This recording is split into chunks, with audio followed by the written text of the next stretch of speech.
are y'all going to be open Thanksgiving? Okay, uh-huh.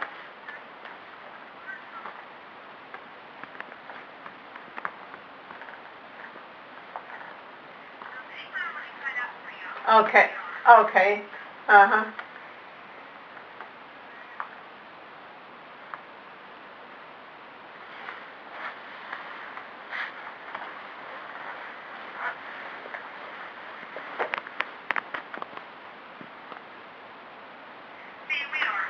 Oh, okay, thank you. Yes. Yes, they're open. So that's where we're eating. That's it all wrapped up.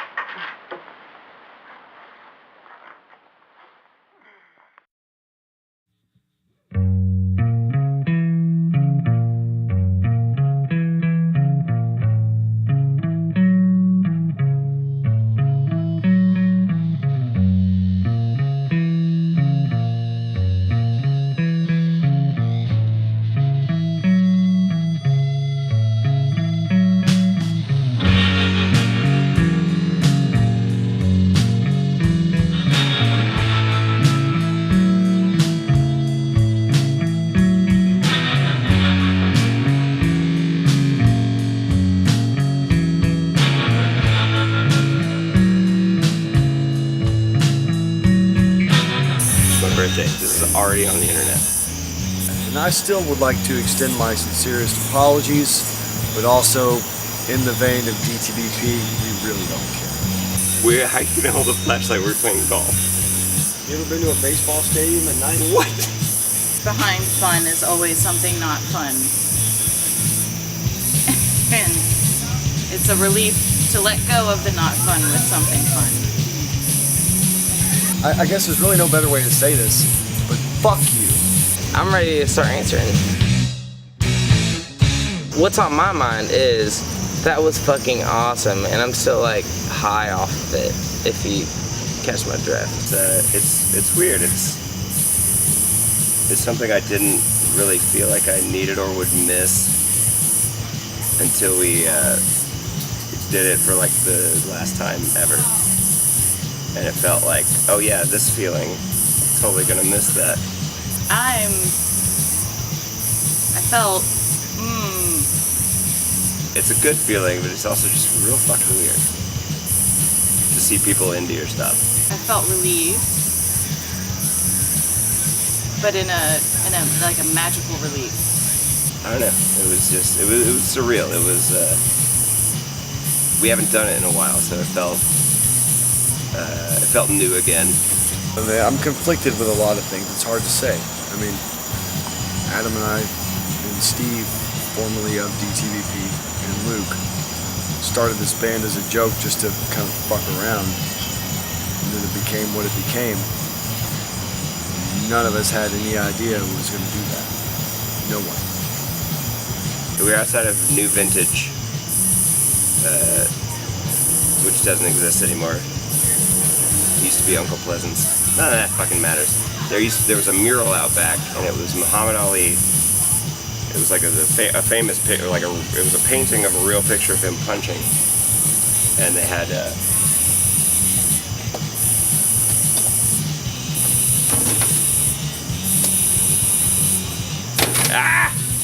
Whoa! Oh! Why did you set stuff on the step? You're not supposed to sit during interviews? Yes, you are. I can sit if I want to. I'm not a proud person, but I was proud of like what we had done and the music that we had written. We started writing this back in, the first ideas started like almost a year ago exactly. Yeah. We initially joked about the plan of let's just release 3 6-song EPs because they'd be 6, 6, and 6. You know, we are Satan worshipers. Let's be clear about that. We do worship Satan. Blood coming off of his glove, which I like because they like added the blood. Like the guy didn't really bleed when he actually punched him, but the artist was like, this needs blood.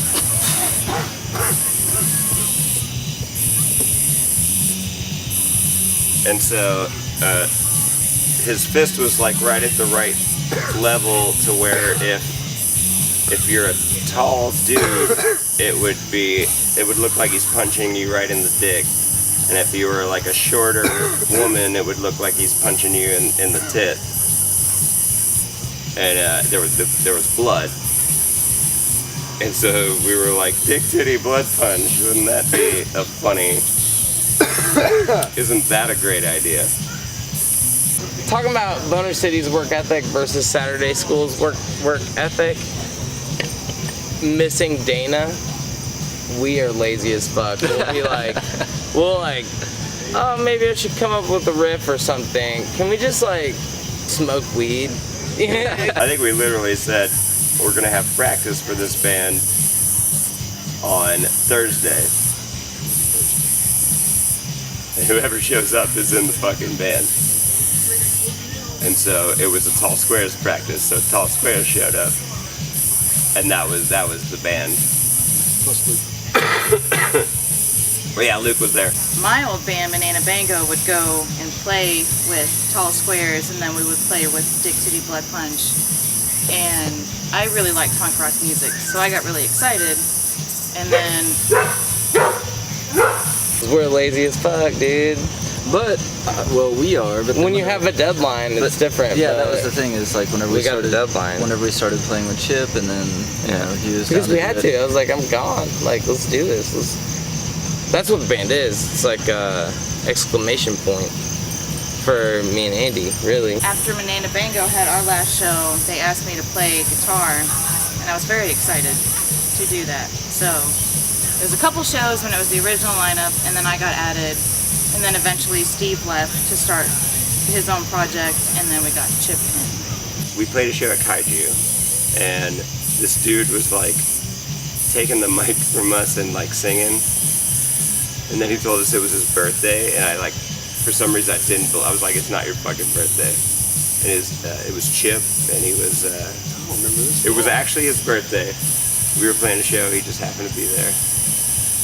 I went from a band that had every lyric meant something really important, and was very, like the whole songwriting process was really meticulous especially as far as the lyrics go. And so joining Dick Titty Blood Punch, it was more like fun, just say whatever, and it's silly and stupid.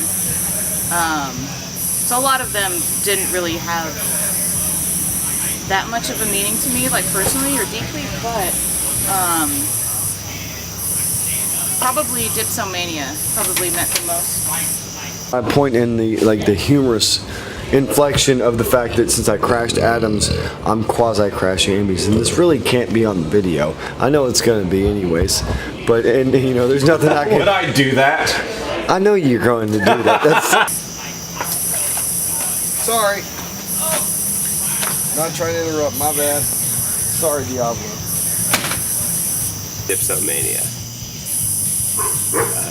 It was the first one that like really like Amy and I like sat down and like fleshed out, and then when everybody played it, it sounded fucking great. I'm really proud of the lyrics on that one. I think they're good. I think my lyrics are cool. I think Dipsomania probably means the most, just because we wrote it kind of in our sleep a little bit, but the whole idea of we've lost friends to heroin, so even though we don't really want to buy anything that anybody is selling, we especially don't want to buy their heroin.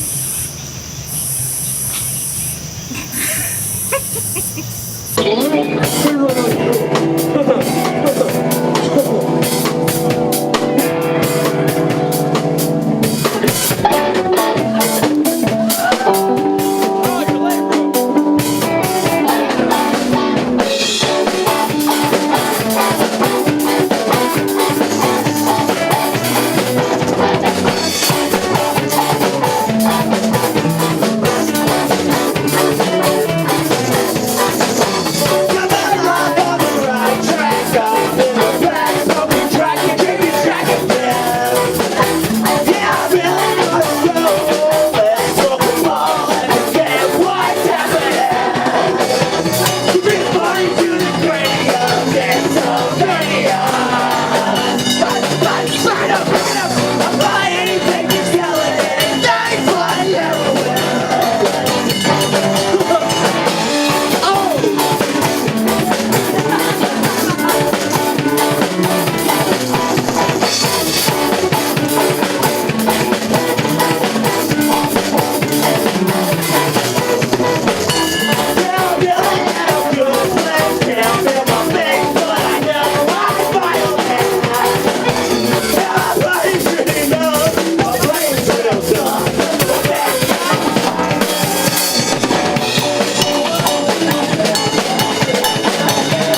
fire.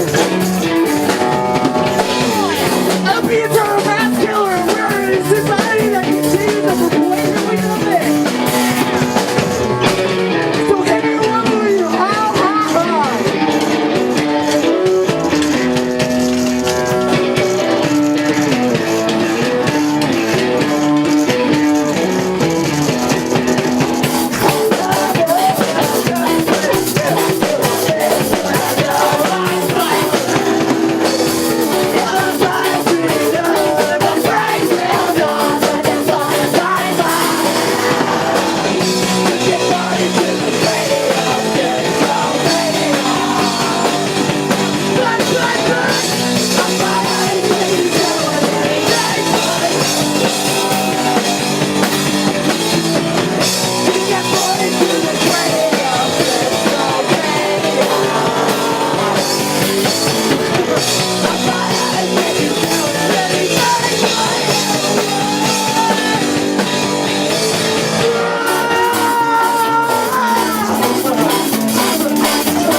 Sound guy was like, just do whatever. It was very, that was my happiest moment, was finally being on stage and going and everyone's having fun and the panic left. Not giving a shit if I fuck up or like if we're, you know, like if something, just not caring about the proficiency of our, what we're doing, like just straight up playing to people, like, you know, without caring about how you sound, just doing it because it's fun and you can be in people's face and they're in your face and like singing your stupid words back to you. That was great. I forgot about that feeling. Everyone's singing lyrics. That's always surprising. It's happened a couple times, but every single time that it happens, it's very exciting and very surprising. Because I don't know the words, but people know the words, and that's exciting. That's surprising. So when the mic would go out or Adam would not be at the mic, people were singing, and it kind of kept us on track. So that was, yeah. You know, Vince from Belushi Speedball like held my kick drum in place for me. Then Luke did, and then, you know, like, because my kick drum kept sliding last night, and you know, like that type of solidarity to make sure that the show, because like obviously the whole idea is that the show must go on no matter what, and for other people that are not actual members of the band to be that dedicated into making sure it does go on speaks volumes about what we were able to accomplish as a group, and also speaks volumes to what people can accomplish as a group versus what they can accomplish individually. The most surprising moment was I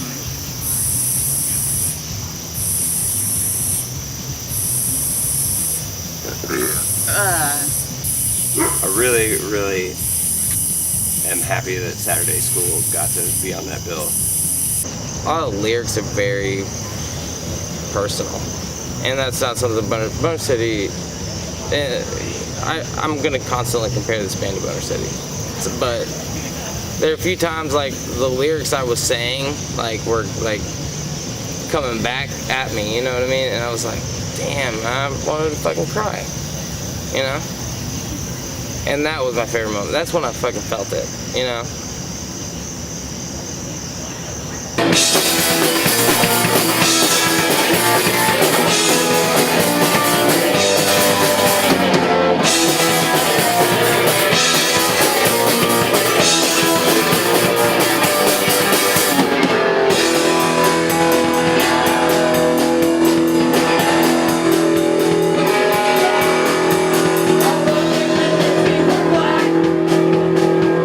I love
My favorite part of the show was our set, but close second was Dick Titty Blood Punch, because goddamn, it's been a long time since we've heard him. I know. Saturday school. It was cool to see Saturday school. Because, man, I just, you know, it's been a while since I've seen them play together, and they have such a, like, they just make such good music together. Playing Speed after the Saturday school set was excellent. We planned on playing Creature and Speed, but there was a time crunch, so we just played Speed. And I was pretty tired. I was glad to not. Shut up. I was tired, dude. It was hot up in there. Yeah, dude, it sure was. But no, that music means it's silly. It's hard for me to listen to, like, the album. It's like listening to my voice on a voicemail, and like I hate hearing my fucking voice. You know what I mean?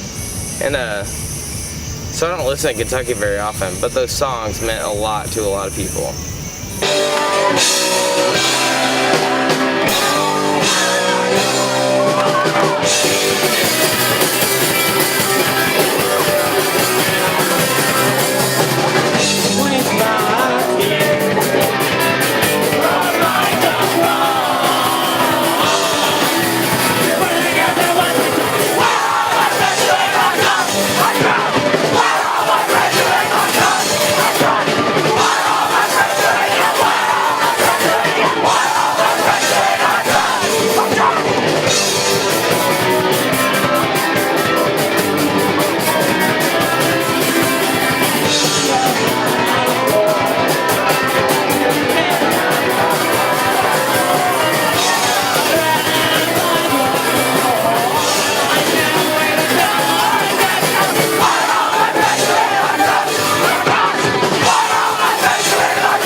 Forgot the words. They didn't. Everybody was like, "You're singing the third verse, dude."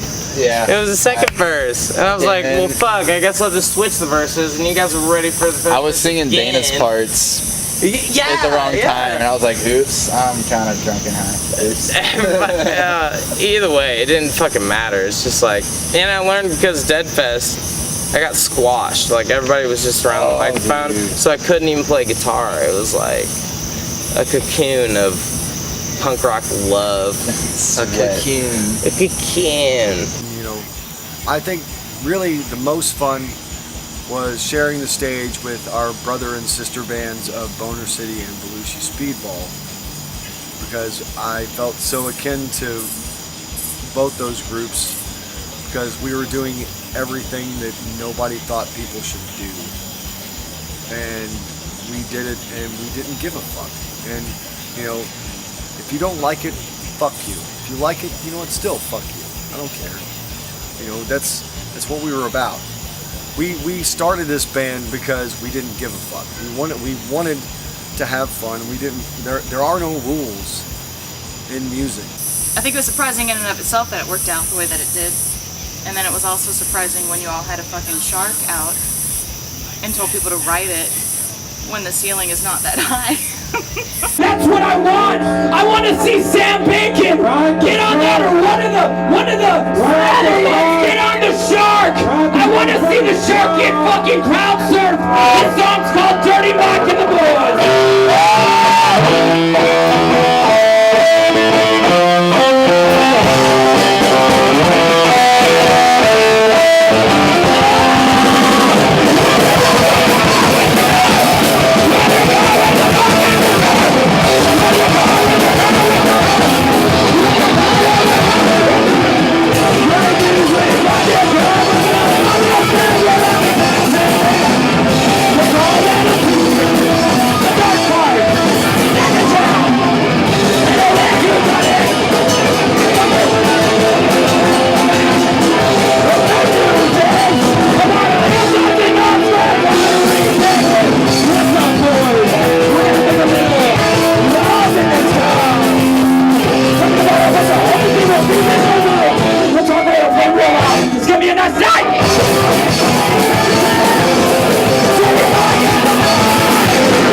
The surprising part was people that did it anyway.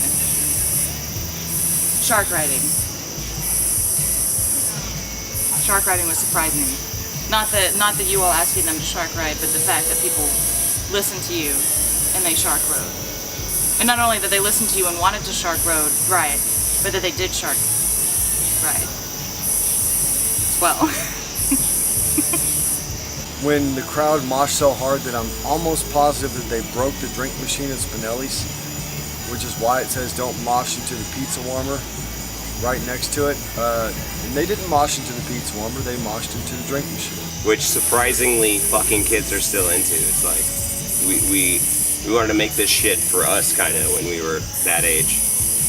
And it was really surprising. What? So you gotta be careful how you phrase shit. I mean, I can talk about teens. I don't give a fuck about teens. They're fine. I'm just saying, you said fucking kids are still into it. Yeah, fucking kids is awesome.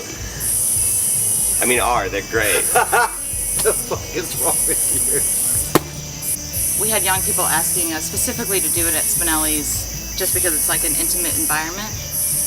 And I really wanted to do that because I had my first punk band when I was 13, 14 years old. And I remember going to shows and seeing these people that were in their 20s, but they felt like they were, you know, a lot older than I am now, and really looking up to them, and every interaction that I had with them was really important to me, even though to them it might not have been anything. And that always stuck with me, so I wanted to be a positive influence for young people, and let them know that we care about what they want and that we care that they care about us. And hopefully when they start playing music, that they will give that back to the younger crowd after them instead of making it something that's not fun. Do not stop. Keep going. Don't stop fucking playing music. That's all you gotta do, just keep playing music. Man. If all those young bands, Odin's bands, fucking Raven's bands, there's more, but it's like, they're only gonna get better. And they've already, it's a young punk scene that's just gonna like keep Louisville punk, you know? Keep it up. Yeah, so if you start a band, do it for 2 to 4 years. It's like a recipe, like 2 to 4 years. Leave your merch at home like half of the time. That's important. You It's have really to do important. that. Otherwise, you'll feel really good about yourself, and you shouldn't, because you're in a stupid band and you need to cut it out in 2 to 4 years. So That's how you save don't money bring on your merch merch. costs. Don't ever sell That's how anything. you save money on merch costs, because you don't buy enough, because you don't understand. Be friends with a lot of people that you want to give your shit to for free without charging them. Definitely good. It feels really good to give your friends the shit that you Spent a lot of have, money and and work and yeah, time on it. that feels great. God, that sounds condescending, but I really mean it. I give shit away all the time, and I love doing it.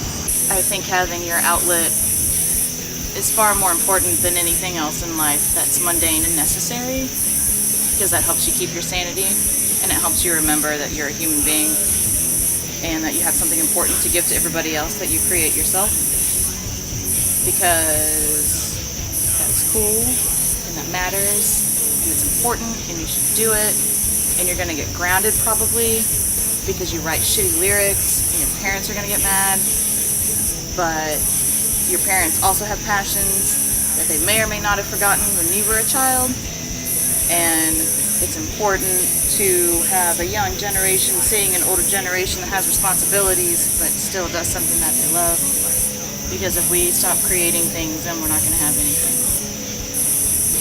I would say just to the people that aren't playing music that want to, that's the people I'd say just do it, because, you know, I went to college for music, and the first punk band I played in was, or the first show, I think I was 19, but then it was like almost a 10-year period where I wasn't really playing in punk bands. I'd play in one-off things.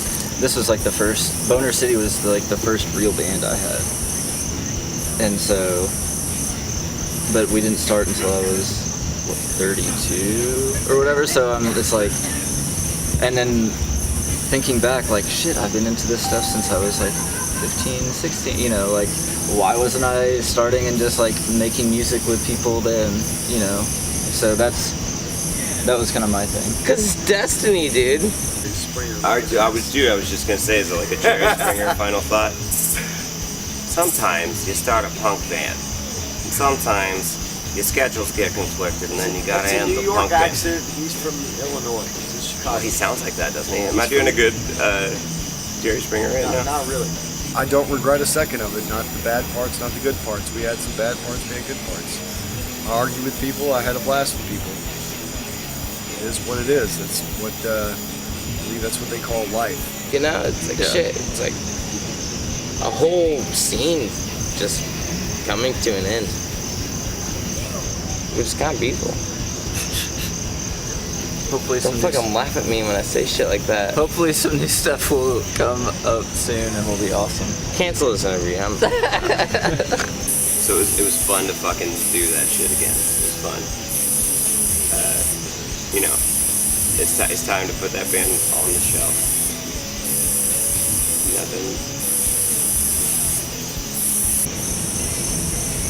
It's awesome. It's awesome that I had any influence on that. I just love that Mr. Show thing where he's like, am I a pioneer? Yeah, I guess I am. And then the interviewer goes, I didn't ask that. We basically pulled a prank on the entire city of Louisville, Kentucky. I mean, it was a joke when we started. Wow. The joke when it ended. It's good stuff. You're my best friend. If I can just be real quick. You're a bag of shit.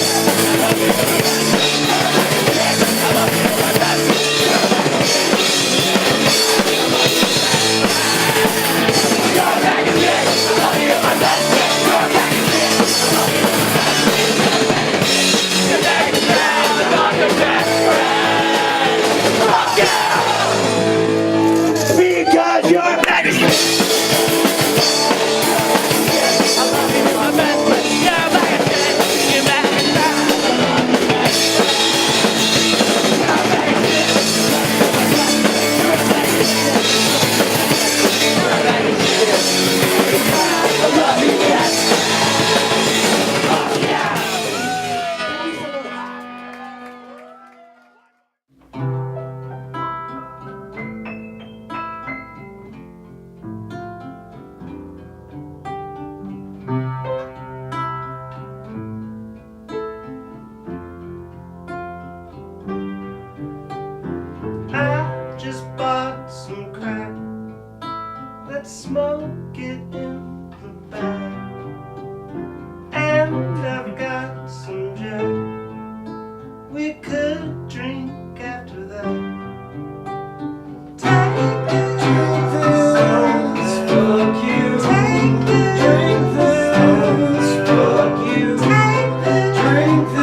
That was that's cool. it. Yeah, this is Yeah, I think that's about as far as that's good. Yeah, that's what I want to do is just that right there. That's perfect.